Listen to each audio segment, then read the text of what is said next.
giving of yourself in love is difficult. For you must learn to give your love without total submission of yourself. Therefore, in your giving, give your joy, your sadness, your interest, your understanding, your knowledge, all expressions that make up life. But in this giving, remember to preserve yourself, your integrity, your individuality. This is the challenge of love within the marriage.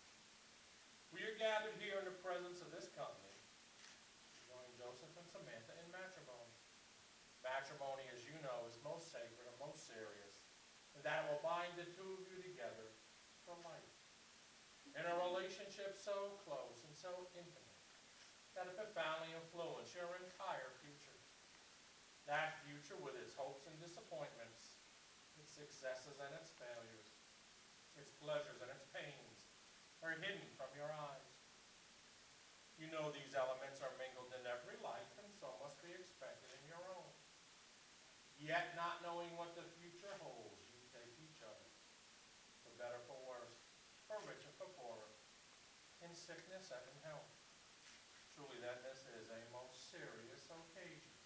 However, it is a beautiful tribute to your undoubted faith to each other, that realizing the full meaning of your vows, you are nevertheless so ready and willing to pronounce them. And because the words involve such solemn obligations, it is most fitting that you rest the security of your wedded life upon the principle of self-sacrifice. So you begin your married life by the voluntary surrender of your individual lives in the interest of the deeper and wider life which you are to share together in the future. Henceforth, you will belong entirely to each other. You'll be one in mind, one in heart, one in affection. And whatever sacrifices you should hereafter be required to make to preserve this mutual life, always make them generously, because sacrifice is usually difficult and irksome. Only love can make it easy. Perfect love can make it a joy. When the love is perfect, the sacrifice is complete. No greater blessings will come to your married life than love that is true and loyal. May then this love which you join your hands and hearts today never fail, but grow deeper and more meaningful as the years go by. And when true love and the unselfish spirit of perfect sacrifice guides your every act, you may expect the greatest measure of earthly happiness that may be allotted to you in your married life. Joseph, Samantha, happiness in marriage is not something that just happens. A good marriage must be created. In the art of marriage, the little things are the big things. It is never being too old to hold hands. Always remember to say, I love you at least once a day. It is never going to sleep angry. It is at no time taking the other for granted. Courtship should not end with the honeymoon. It should continue through all the years. It is having a mutual sense of values and common objectives. It is standing together facing the world. It is doing things for each other not in the attitude of duty or sacrifice, but in the spirit of joy. It is speaking words of appreciation, demonstrating gratitude in thoughtful ways. It is not looking for perfection in each other. It is cultivating flexibility, patience, understanding, and a sense of humor. It is having the capacity to forgive and forget. It is giving each other an atmosphere in which each can grow. It is a common search for the good and the beautiful. It is establishing a relationship in which the independence is equal, dependence is mutual, and the obligation is reciprocal. It is not only marrying the right partner, but being the right partner. At the end of this ceremony, legally you'll be husband and wife, but you still must decide each and every day that stretches before you that you want to be married. Make such a decision and keep on making it. The most important thing in life is to love and to be loved. The vows which you're about to exchange serve as a verbal representation of that love you pledge for each other. For it's not the words that you'll speak here today that will bond you together as one, but the inner sense of love and commitment each of you feels within your soul. Joseph, you take Samantha to be your wedded wife. Will you love her, comfort her, honor her, respect her? Will you share all life has to offer, your hopes and dreams, your achievements and disappointments with her from this day forward? I do. Samantha, you take Joseph to be your wedded husband. Will you love him, you share all life has to offer, your hopes and dreams, your achievements and disappointments with him from this day forward. Joseph, Samantha, the wedding ring is an unbroken circle, which symbolizes unending and everlasting love, and is a visible symbol which represents your inner commitment to one another. May your lives together be blessed with everlasting happiness. Joseph, place Samantha's ring on her finger and repeat after me, please.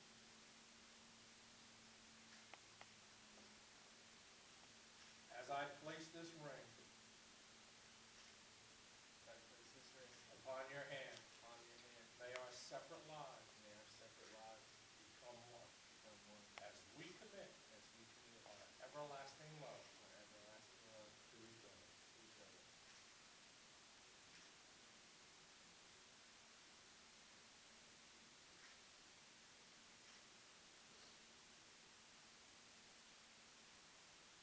Samantha, place Joseph's ring on his finger. Repeat after me, please. As I have placed this ring upon your hand, may our separate lives become one.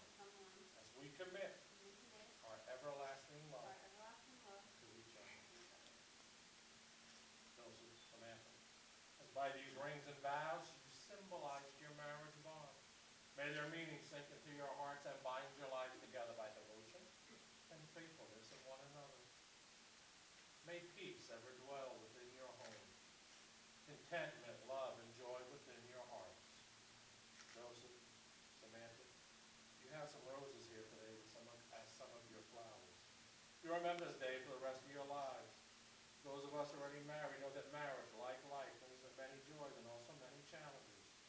And we also know that love, while beautiful, does not always show its prettiest face. There are days when you may find it hard to express the depth of your love for one another. It is my hope and wish that the two of you will set aside a special place in your home for roses, the ancient symbols of love. When words fail you, when the challenges of life and marriage begin to weigh on you, go out and get a rose and put it in that special place in your home, so that the other will be reminded of this moment and of the love you feel for one another. Now you will feel no rain, for each of you will be the shelter to the other. Now you will feel no cold, for each of you will be the warmth for the other. Now you will feel no loneliness, for each of you will be the companion to the other. Now you are two bodies, but there is one life before you. Go now to enter the days of your life together, and may your days be good and long upon this earth. Pursuant to the authority vested in me by the Commonwealth of Virginia, I do hereby pronounce you husband and wife, and you may kiss your bride.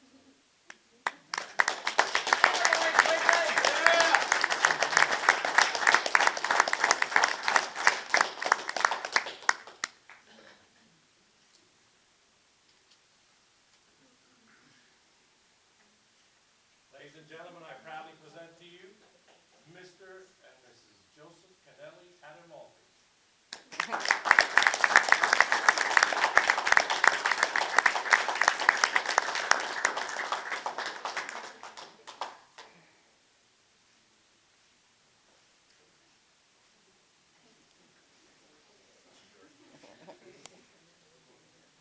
Attaboy, quickly!